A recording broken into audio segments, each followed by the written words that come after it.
Good morning, good evening, good afternoon, good evening, and welcome to the Study Lounge live stream here with Valley Noble. We're an educational consultancy business and we help international students prepare to study over here in Australia. So I'm your host, Apuni, and I'm excited to have you all joining us today. And I'm here with Silves today.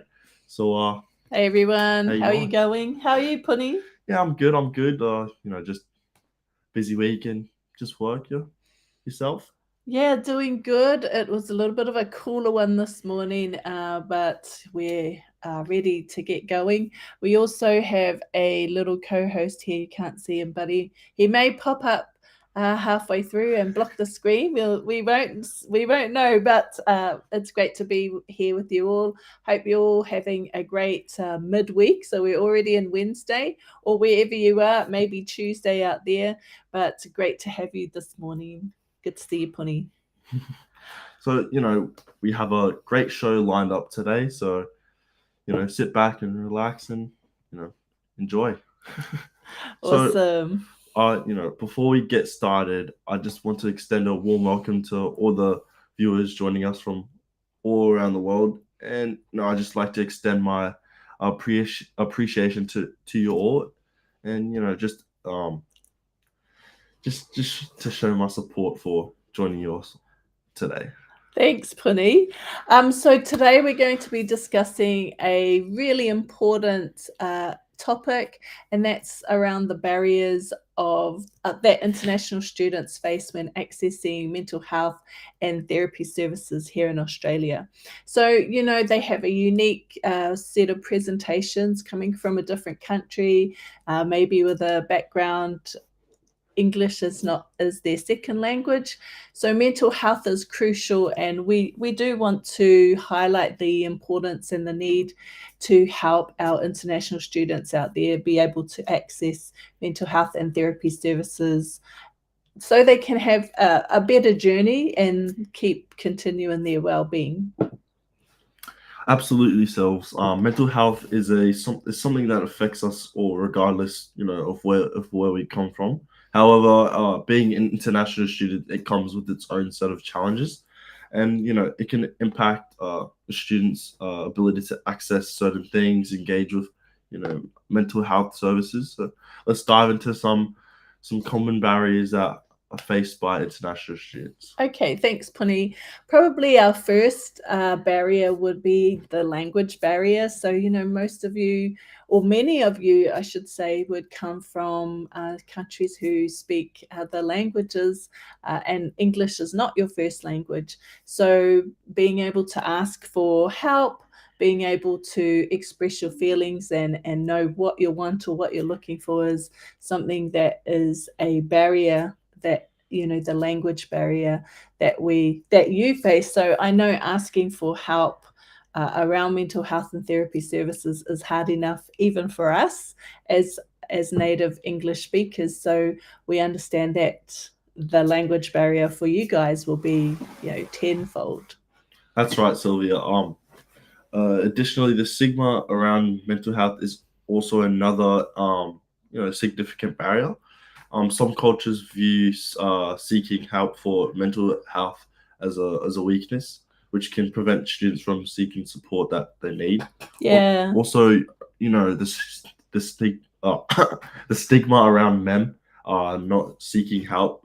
That's an important one as well because now in the nowadays in the present days, there's a stigma around where men, shouldn't need help or they shouldn't let their expressions out, and but if you ever need help, then go get that assistance that you need. Yeah, and I guess in that cultural side of things as well, mental health being that stigma, like culturally. So our culture, I'm Maori, and what about you? I'm half Maori, half African. Yeah, specifically Oh, though, Ghana. we better narrow it down. So I know typically in both of our cultures, we aren't, you know, I guess asking for help, especially your mental health help or therapeutic help, is something that's not common or something that we really want to embrace and to encourage you guys to go out there and ask for that support, especially when you're away from your families. But yes, culturally, it's something that's not common that we ask for that help. But we want to normalize that and have those conversations. And we will be having more of those conversations in future workshops around how to normalize mental health and asking for those services, because it's for your health and your well-being. So please make sure you go out there and ask. But also another one is homesickness. So this was something I found studying, was homesickness, and feeling a little bit embarrassed about asking for that help. And so I know that we have a few family members and friends who are going out there soon to be studying overseas. So we wish you the best of luck, Jayla. It's coming up really soon, but jump on in and join us when you're over there, when you're studying, because homesickness can be, even when you're amongst friends and you may be with family as well, homesickness can be drowning when you're in it. So definitely go out there and ask for that help. Yeah. Definitely, and not let's not forget about financial constraints. So, as you're international students, finances can be challenging, as you have limited resources and a limited budget. So that's also a constraint to getting therapeutic services for international students and fixing your well-being. Yeah. Okay, so let's shift our focus to the needs and the preferences that international students may face when it comes to mental health services. Yep. So one key is culturally sensitive therapy. So international students often feel more comfortable talking to professionals who understand their cultural background and can relate to their experiences, or who have some similar cultural backgrounds as well. Yeah, and I think it really is important. I know in Australia here, it may be hard to find somebody with your cultural background who you are able to speak with. But I can recommend a great person. Her name is Shah, who's on our team. She's works from a culturally diverse background. She's worked with multiple diverse cultures, and she has a really great way of being able to communicate and reach different cultures. So that's Shah on our team, guys. Just putting it out there. So let's see. Along with those cultural differences and finding somebody who's appropriate, I think flexibility in your schedule time. So time is such a, I guess that's something that we all need. And especially with you guys studying, working, sometimes finding time to put in those important things like therapy for yourself is something that you think, oh, I'm doing okay and I need the extra hours at work, so I won't worry about it. But scheduling in those times for you to have therapy is really important, because it helps with your well-being. What do you reckon, Puni? That's right. That's right. So sorry. One more thing too is with nowadays with therapy, you can have them and access them via phone or telehealth. So Charlene already does that as part of her therapy practice. So that's another way. So find therapists who are able to work outside of your hours, or also to telehealth. So we are in Brisbane, and you may find somebody who's in Melbourne, or you may find somebody even back home that you can access. So make sure you have a look at what is available for you to access at school. I know that all of the universities will have a wellbeing section or area for you to access mental health and therapy services. So make sure to check them out while you're at the campus. Yep. So personalized care is also crucial. So students want therapists who can make take time to understand what their personal experiences are and how what they're going through.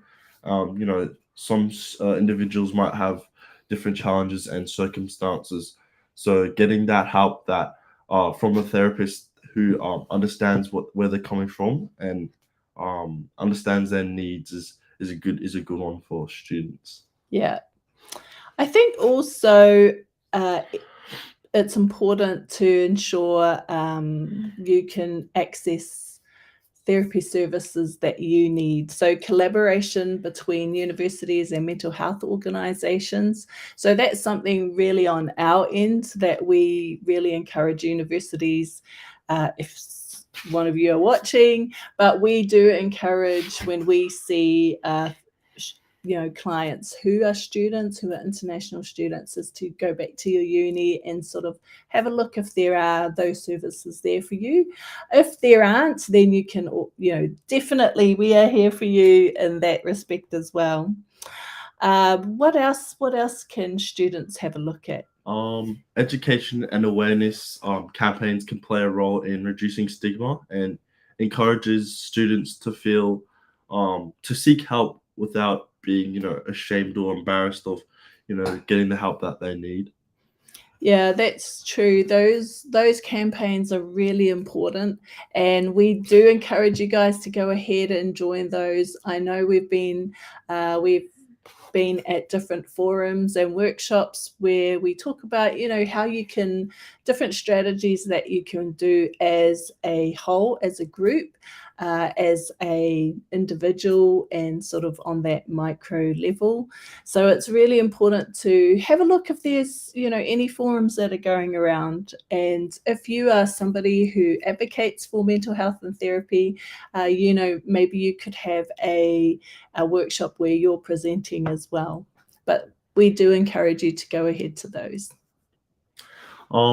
And lastly, technology is also another powerful tool for mental health. So online counseling platforms and apps can provide students with convenient and confidential support. So, say you lack the resources or time to visit any therapeutics sessions in real life, you can always visit those online platforms to get the help that you need and the support that you require. Absolutely. So I think it's really important. Those apps and tools are so important in your well-being because you can access them, especially if you have a therapist who can do after hours. You don't have to drive in the cold or the wet. You don't have to leave your home or your dorm, especially if you're not feeling well. You can access them via your phone, or telehealth services, which has a private link for you. And so, yeah, definitely have a look at those types of services out there.